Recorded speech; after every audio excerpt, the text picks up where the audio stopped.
Trapped in Austin podcast. Hey, JJ, so before we kind of dive into the Austin Gamblers, I kind of just want to learn a little bit more about you as a person and sort of your background and how you kind of got to this point. I did see online that you went to Texas Christian University, and I actually, I saw that you also were involved in the Round Rock Express. So I kind of just wanted to get like a quick little overview of your background and kind of how you got involved with the Austin Gamblers.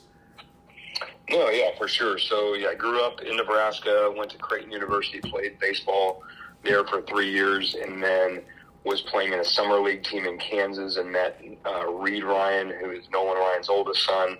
He talked me and a couple other guys into transferring to TCU for our last year of school.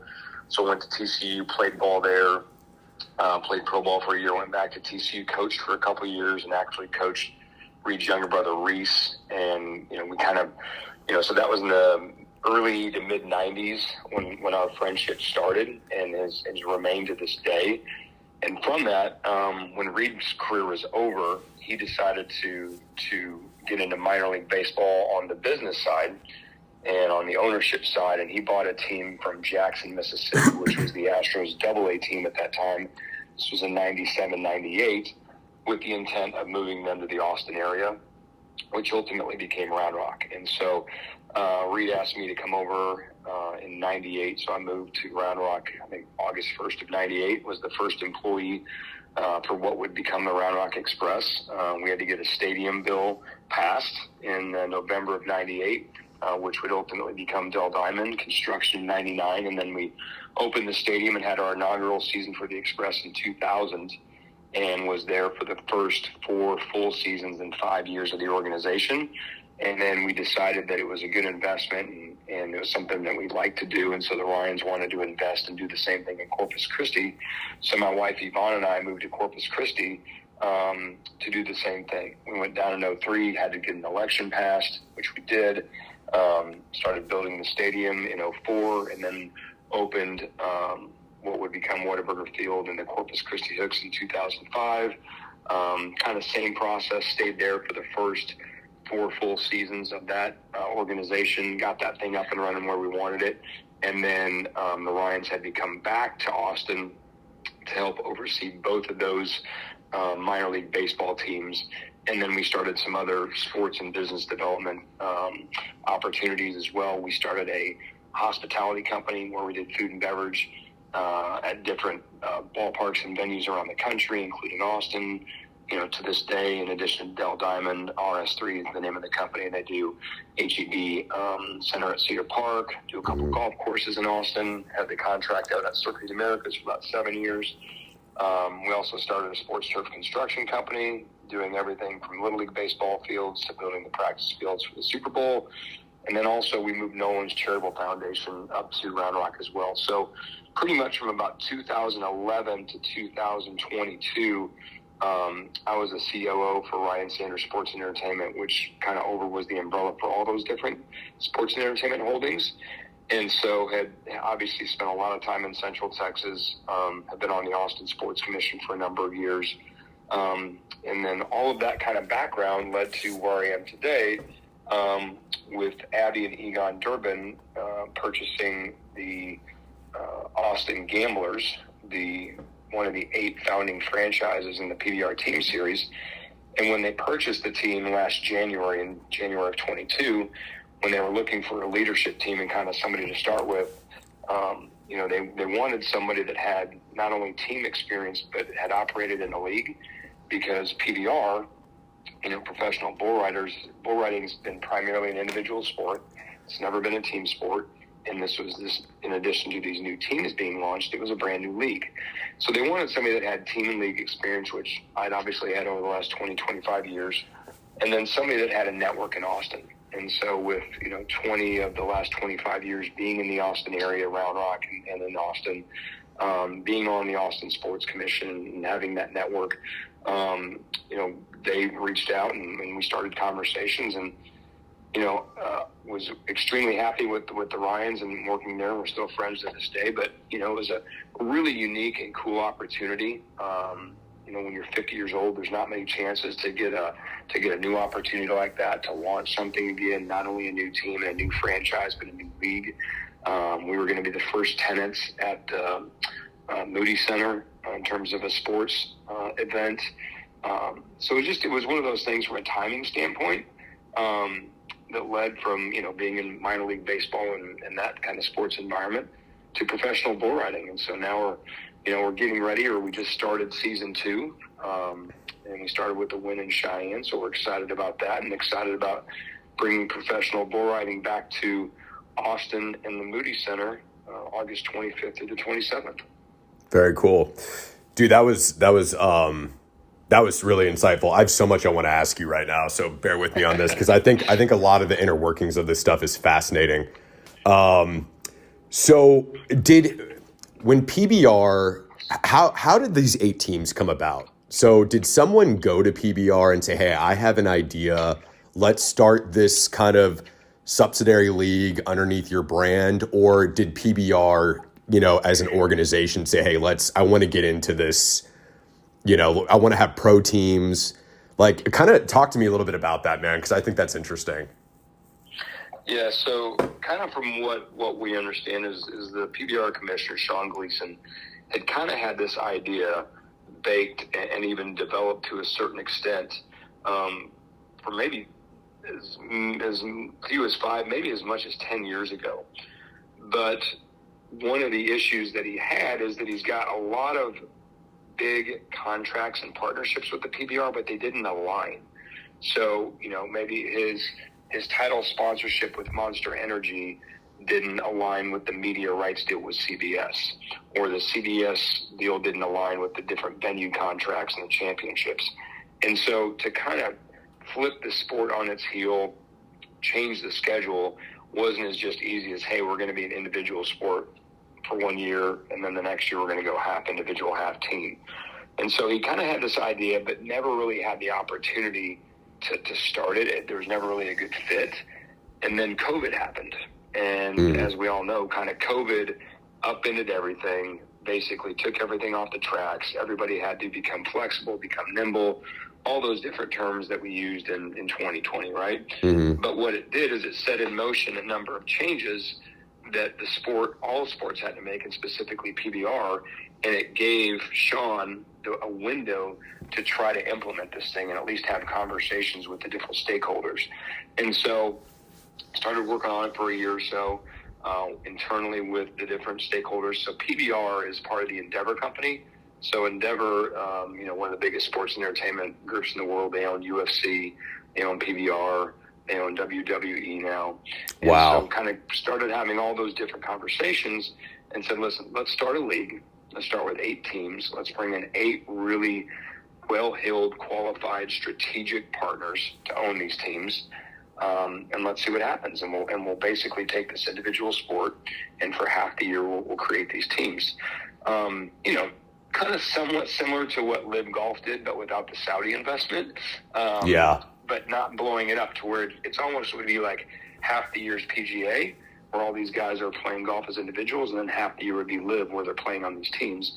That's kind of what PBR is right now, to where half the year these guys still compete as individuals against each other, and then the other half they're on our teams and competing, as teams and markets and things like that.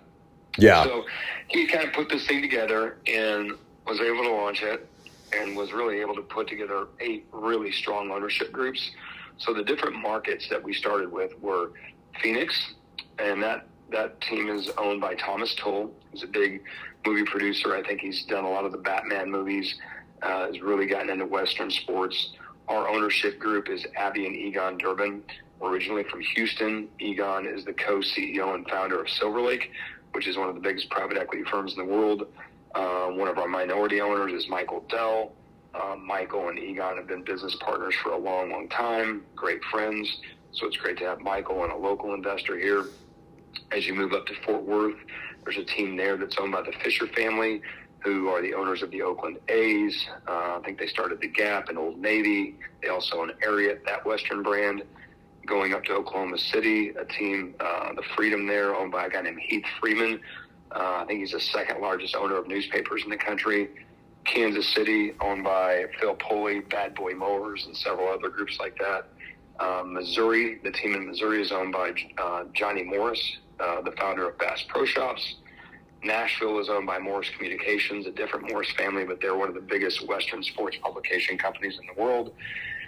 And then the final team is the Carolina Cowboys, who's owned by Richard Childress in RCR Racing. Richard and his grandson, Austin Dillon, are huge in the NASCAR world. Austin's won a couple Daytona 500s. Richard was the owner of Dale Earnhardt's car. And so, again, big names, different folks with big networks, and it's just a really good group of people that are now all pushing the sport forward. Yeah. Wow, man. That's a group right there. Yeah, I find the inner workings of a lot of this stuff pretty fascinating, because I think you're just your average civilian that's not really doesn't know a whole lot about the back end side of things or the business side of things when it comes to sports. They forget that there's all these holding companies involved. There's so many cooks in the kitchen that I think that gets overlooked sometimes. So I think just the juxtaposition of all of that in the inner workings, I think, is really fascinating. Why, how do you think the Austin, I guess let me preface this a little bit. So I'm from Austin, born and raised. I grew up here. And you're a unicorn. Yeah, apparently so. You've been here a long time too, though, man. I actually went to Round Rock High School, so I remember when the Round Rock Express started. Coincidentally enough, dragon. I love it. Yeah, man. Which, by the way, that team and that stadium have come a long way since back then. So it's been impressive to kind of see their evolution over time. But yeah, How did Austin end up in this small group of 8? Because growing up here, I'll say this, and this is just my own observation. So Austin was never a big rodeo town. Obviously, we had the Austin Rodeo here, but it was nothing in comparison to like the Houston Rodeo or like the rodeo in San Antonio or even like Fort Worth, which is a big rodeo town, as you know. Why Austin, and how did Austin kind of get in the mix of all that? Because I do think that's interesting. No, that's a great question, and it's extremely valid because, to your point, even though that Austin is the center of Texas, it is the state capital of Texas, we have UT, Austin, and I don't say this in a demeaning way because this is where I live, Austin is the most non-Texas Texas city. For sure. It's not like Fort Worth. It's not like Houston. It's not like San Antonio. It's not like El Paso. It's different. And it's different in ways that, maybe some Texans aren't comfortable with, but it's different in a lot of ways that are really cool. Yeah. And so to your point, like Rodeo Austin has done an amazing job of kind of really shouldering the burden of trying to continue and create and promote and develop Western sports, Western lifestyle, and Western heritage. But it's been tough because, a lot of people are not like you. They're not from Austin. They're not from Texas. They're from California, from Chicago, from all over the world. They maybe didn't grow up on a ranch, didn't grow up on horses, didn't grow up going to a local rodeo.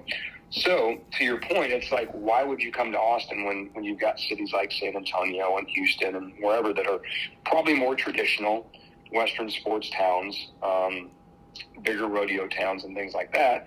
But when you look at it, there's a couple different key reasons. One is the population. When we brought the Express to Central Texas in the late 90s, early 2000s, it's like 750,000 people in the metro market at that point. Mm-hmm. You look now 23 years later, and we're like at 2 million, and we're still growing. Yeah. And so one, just from a population standpoint. Two, you look at the people that have all moved here. They're young, smart, affluent. They're looking for things to do. They're looking for experiences. But then really, I think one of the biggest keys when you look at why teams move to certain markets, one, obviously population size, but two, what does the corporate landscape look like? Are there corporate partners there that are willing to sponsor teams? Because that's such a vital and a component to a sports organization's success. One of the main reasons that the Austin FC moved here and why they've had the success that they're having is because the number of not only people that have moved here, but companies that have moved here looking to invest, create quality of life situations for their employees, and just make life better and have more experiences. And so same reason that Bobby Epstein and his team built Circuit of the Americas. It's the same reason that Austin FC is here. And it's the same reason why the San Antonio Spurs played 2 of their home games in Austin last year. Yeah. It's a much different market in 2023 than it was in 2003. And so, for those reasons, and a lot more, but it's mainly those reasons are why, quite honestly, our ownership group selected Austin over, some probably other more, which would have thought to be, more Western sports towns. And that's nothing to say negative, but just we're in a really great growth market. And, we continue to grow with the new Samsung plant going up in Taylor and Tesla continuing to grow, the university continuing to grow. It's just a great market to be in. Yeah. To kind of piggyback off that a little bit, what kind of hurdles I'm interested in this, because, you're going into season 2. Have there been hurdles like in regards to marketing efforts or, what I'm assuming like going into something like this, when you have investors, they're not unrealistic. They realize that like it could take a while before something turns profitable. Is that almost kind of understood? Is that already kind of laid out on the grounds? Like they know, hey, this might take 3 or 4 years before this becomes like a profitable business model, or is it? Yeah. Yeah. I mean, the investor group that our ownership team has put together, and I think most of the PBRs that this is a long-term play, right? This is a 1 or 2 year, 3 year flip. This is a long-term play. We want to be here and help develop the sport. But to the first part of your question, in some situations, it's just awareness, right? So like, let's just say for the Round Rock Express, most people know what baseball is. They've gone to a baseball game. Their kids have played baseball. Their nephews have played baseball, whatever it is, right? It's just awareness that, hey, this minor league baseball team is here. There's this new stadium. These are when the games are. Just awareness and marketing. With what we've got in terms of the question about hurdles is that in addition to awareness, we've got education, right? So not only for these folks that have moved here that are maybe not from Texas or haven't been to a ranch, haven't been to a rodeo, it's like, okay, what is bull riding, right? One, what is just bull riding in and of itself, kind of separating that. PBR, how and why PBR, professional bull riders, why is that different and separate than the rodeos and PRCA, which is Professional Rodeo Cowboys Association? Okay, so there's the sport in general. Then there's the PBR aspect of educating people on that and what the difference is between PBR and PRCA. Then it's, okay, PBR teams. Now, what is the difference between PBR teams and PBR? And then you finally get to the gamblers, and it's like, we are a bull riding team. We're not a professional gambling team. We're not the old USFL Houston Gamblers that moved over. Yeah. So for us, in addition to awareness, it's just a lot of education. And it's not just folks that you would think of that maybe aren't from here. Like, I went to a Western store in a small town outside of Austin, and guy was a big PBR fan. Knew a lot of the riders. Had no idea that PBR teams had started last year. Yeah. And so it's those opportunities where it's one, it's a slap in the face, but two, it's like, I don't look at it so much as negative. I'm like, man, what's great is we've had a little bit of success, and there's still a lot of people that don't know about this. So yeah, sometimes, where some people take it negatively, I'm like, man, we've got so many more folks that we've got to reach and that we can reach. And when we do, it's going to be awesome. Yeah, absolutely. Yeah, I kind of realized that was kind of 2 questions at the same time. While we're talking about this, I do want to get your opinion on something, because again, I do think the business side of this stuff is really fascinating. When you see these football leagues like the XFL or the USFL, I think is what it is, and I think there's another one. When you see these leagues start and they're around for a year or 2 and they fail, tell me why that happens so quickly. Do they not have the capital to keep it going for a while? Because it seems like when I see it happened a couple of years ago, man. I think, was it the USFL? It was one of those football leagues. Well, there was 2. There was the AFL or AAFL. Yeah. There was a team in San Antonio. Yes. And they were wild. They were actually one of the successful ones. They were. And then the XFL, their first version started 3 or 4 years ago. Here's the thing. When I have my Austin Sports Commission hat on, like, I want as many different professional sports to come to our city as possible. Like, yeah, that we would love to have that. But on the flip side, being someone that's done this my entire life, it's more important that we have someone come in and do it right and stay around, because what ends up happening when somebody comes in, to your point, and only lasts for a year or two, the problem is that you've got fans that have invested their time, money, energy, and emotion into something, and then you rip it away. So how inclined are they going to be to do that again if somebody else comes in? It's a great point. And even more so on the business side is sponsors. Like, if you go out and get a sponsor to spend, X amount of money to either sponsor the stadium or the jerseys or the whatever, and then you don't even make it through a season, what confidence level is an owner of a company going to have the next time his marketing director comes in and says, we need to sponsor the sports team, right? Regardless if it's well run or not, because they just got burned. And so as much as I want more teams to come and make Austin home, only if they're the right teams and they do it right. And as it relates to football, sounds like there's going to be an Arena League team that's going to want to make Austin home. Yeah, I read that. I don't know how true it is, but I've seen a lot of successful people that have been successful in sports and other endeavors lose on football. The people that started the XFL, the people that started that AAFL, successful, smart people that had media connections with NBC and everybody else. And it's just, the NFL is so dominant, and it takes up so much oxygen, and then college football behind that it's just really, really tough to do another football product, especially in the spring. That's a valid point. It's really tough. That's a really valid point, actually. They dominate so much of that real estate, man. There's just not enough eyes and ears to go around. No, it's really tough. And like I said, once any oxygen that's left in the room after the NFL usually gets sucked up by colleges, and especially here with UT, and if they start having some more success, and A&M, and then what TCU did last year, what's left? There's just not much left. That's so true, dude. There's just not enough people to pay attention to all of it. Our attention spans are kind of short these days too, so people only have so much bandwidth for certain things.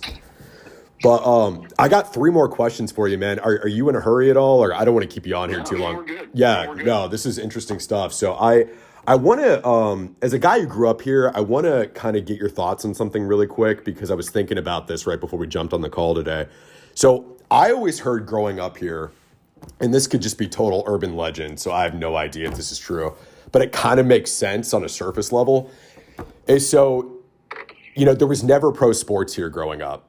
This predates Round Rock Express. So growing up here, it was like you had the Austin Ice Bats, which, again, that's kind of a niche thing. There's not a ton of hockey fans in this part of the state. So, they didn't last a really long time. But I heard that because the University of Texas is so powerful that they've actually made very valiant efforts to try to keep pro sports out of Austin, because they don't want it taking away from any of their market share or any of their control, essentially, on a local level. Is there any truth to that at all, or is that just 100%? Yeah.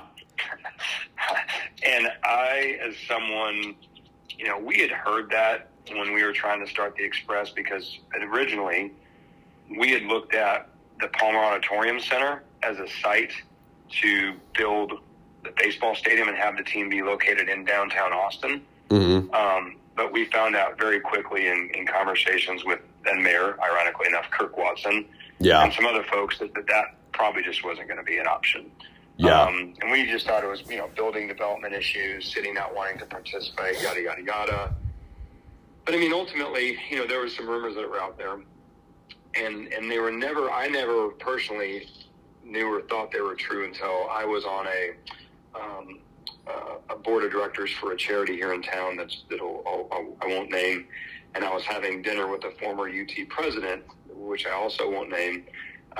Good guy, and we're just sitting around, we're having lunch, and I said, hey man, there was this rumor going around, blah blah blah, and he said, hey, I'm so glad with the success you've had in Round Rock. And I was like, oh yeah. And I was like, it was funny, there was this rumor going around And he just put his fork down and he looked at me and he just goes, "It's absolutely true. We were never going to let you have a stadium in Austin." Wow. And I was like, wow. And he Damn, goes, man. And he goes, "And after meeting you and the Ryans, I'm just so happy that you were able to make it work in Round Rock and everything else." And ultimately, that's the right spot for that stadium right now with the growth and everything. So it all worked out in the end. But, that was then. This is now. And as powerful as UT is, the fact is that's not that doesn't happen anymore. They don't have that power anymore because it's not a town of 750,000 people that's run by UT because it's just folks from in and around UT. We have 2 million people with the majority of not being UT graduates. Influential people that are running companies that aren't UT alumni. And so while it's great that we still have UT here and they're still a wildly successful university, sports and academically, it's great that they don't control everything. And so, it's because of that is the reason that, Austin FC was able to come, right? Yeah. And to be able to come and have success. I mean, how much would that have sucked if Austin FC couldn't have come because UT didn't want them to come? Same thing, the fact that another professional sports team, the San Antonio Spurs, played 2 home games in UT's home basketball arena. Yeah. That would have never happened 20 years ago. Totally. Right? So I think it's great because the city's now big enough where everybody can play in the sandbox together and everybody can still have success. Yeah, it's interesting. I wonder if this would be the same. So I want to get your opinion on this. I don't ever see Austin getting an NBA or an NFL team because I do think that UT would try to put a stop to that. Because if you look at just the revenue that UT makes off their football and basketball, it almost equates to a professional team. And I just think that there's not enough. I don't know, man. I just don't see them, and maybe they don't have that influence, but I mean, they're so powerful that I really think that they would try to pull their lobbying power together and keep an NFL or an NBA team out. I don't ever see it happening, but I would love to get your thoughts on that. No, I agree with you. The fact that I don't think there's going to be an NBA. I don't think there's going to be an NFL team here. And it's not because of UT saying yes or no. It's because Jerry Jones and the Houston Texans owner are saying no. That's a good point too. I don't think UT would have the final say in that. I just think with Jerry and as important as the San Antonio market is and Austin and being in between and being within 2.5 hours of both the Texans and the Cowboys, I don't see either one of those owners backing off that. Basketball, I don't think there'll ever be a home 82-game schedule for a team and to be called the Austin whatever. But, I mean, I don't think it's crazy to think of, like when I grew up in Omaha, and when I was growing up, what are now the Sacramento Kings at that point were the Kansas City Omaha Kings. They played half their games in Kansas City and half their games in Omaha. And again, I don't even know if it'll get to that, but I wouldn't be surprised if you see the Spurs in the next couple of years going from 2 home games to maybe 4 or 6 or 8. Yeah.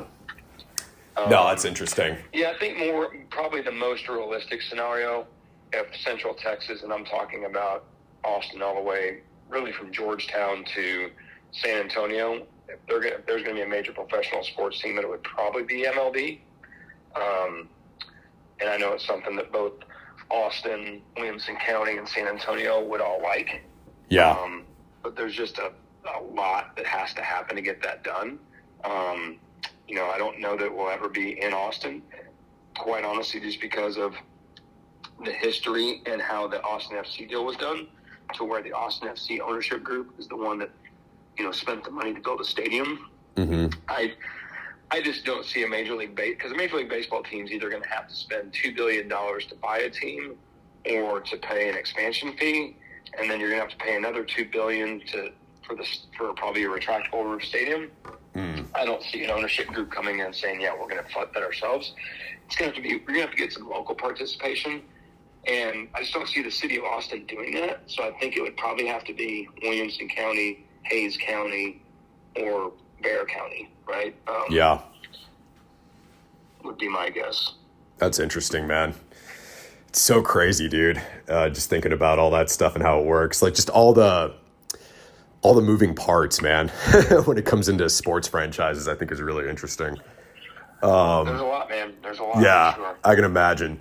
I did see I wanted to ask you about the Amazon Prime show Ride. Talk to me a little bit how that came about. I don't know much about the show. Were you actually on the show, or were you a producer? Yeah, I'm in it, and hopefully I didn't drive the ratings down so far that we don't get a season 2. But, yeah, so the Ride it's on Prime Video, streaming right now. It's an 8-episode docuseries produced by Kinetic Productions, and they followed us around from the inaugural team season draft back in May of last year all the way through our season and into the championship in Las Vegas.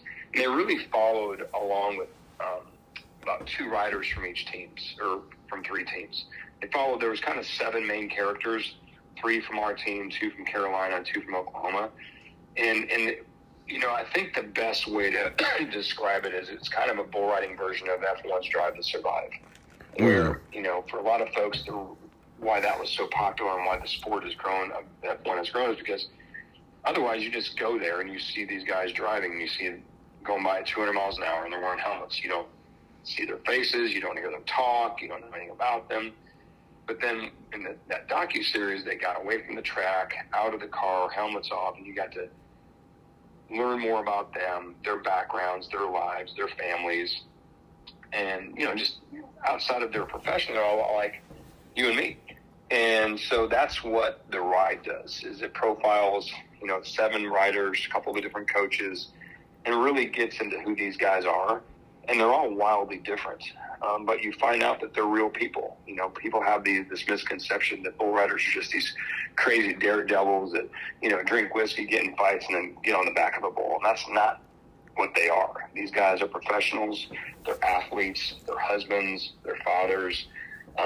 They have all the same things that go through what we do, but the only difference is they put their hand in a bull rope on the back of a 2,000-pound bull that's trying to eject them. But it's a great series. Kinetic did a fantastic job of following these guys.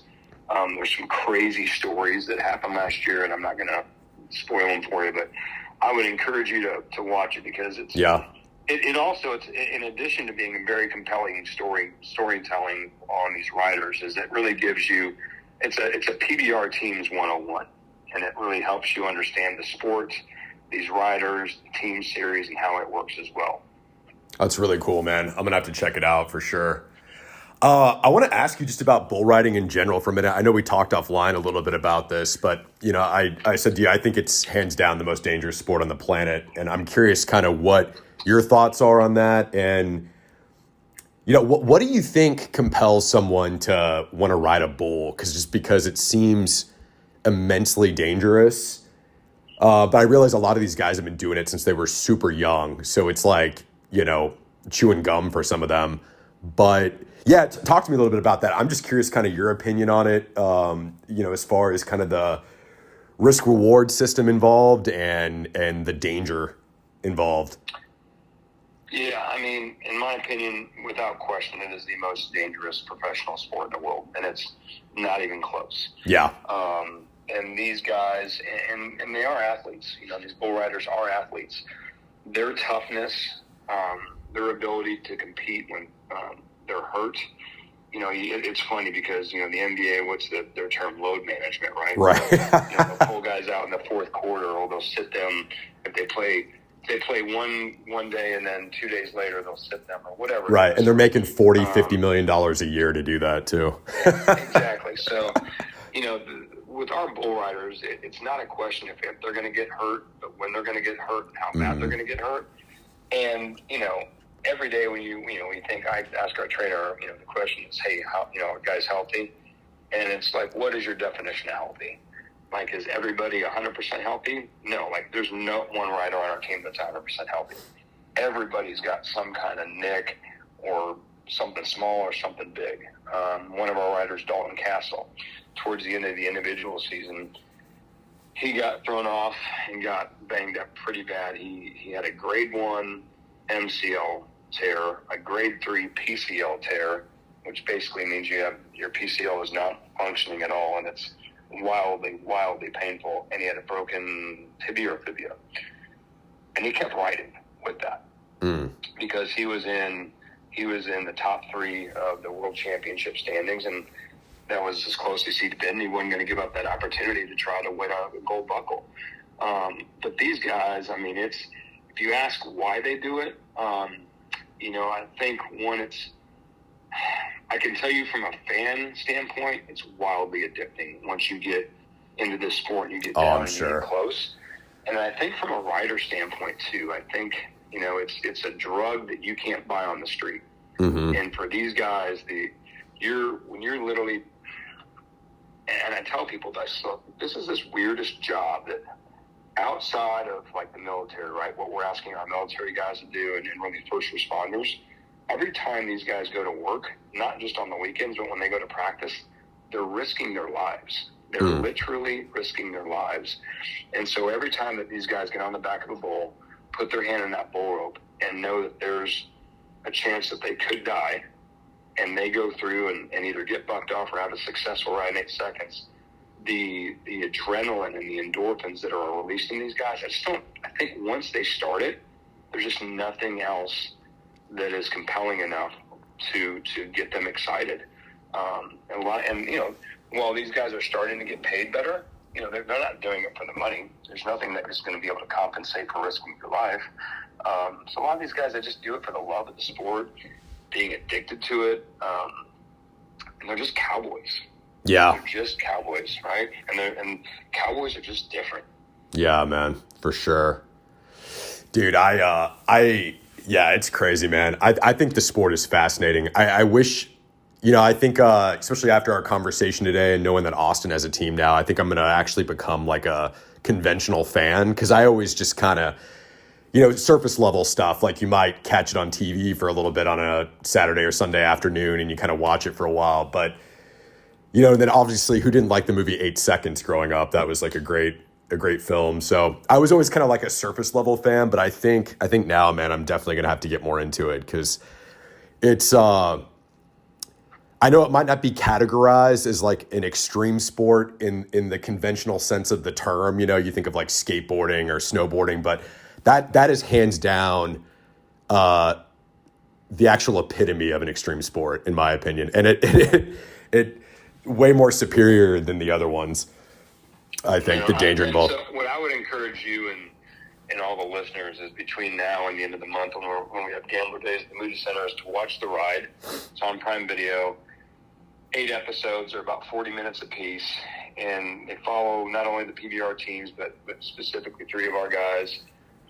One, our team captain and leader, Jose Vitor Leme. He's a 2-time world champion. He's arguably the greatest rider in the history of the sport. He was the inaugural season team MVP last year for the whole league. He's our team captain. He's one of the guys they follow. They follow Ezekiel Mitchell. Zeke, we picked up as a free agent. He's originally from Rockdale, Texas, one of the only African-American riders on the circuit. A guy named Dakota Lewis, one of the only Native American guys on the circuit. He's with us. Follows not only him, but his little 5-year-old son as we travel around throughout the year. Our head coach, Michael Gaffney, who was one of the founders of the sport, literally and figuratively, and was the world champion in 97. And they're just great examples, I think, for people from Austin to be like, all right, hey, we have our own pro bull running team. These are the guys that represent us. I think people will be like, that is super cool. These guys are awesome. And just gives you insight. And so once you can take that and then roll right into Gambler Days at the end of the year, or at the end of the month, I'm sorry. Yeah, man, for sure. Just for the listeners, let them know, what are the dates on that again? So August 25th through the 27th at the Moody Center. 3 days.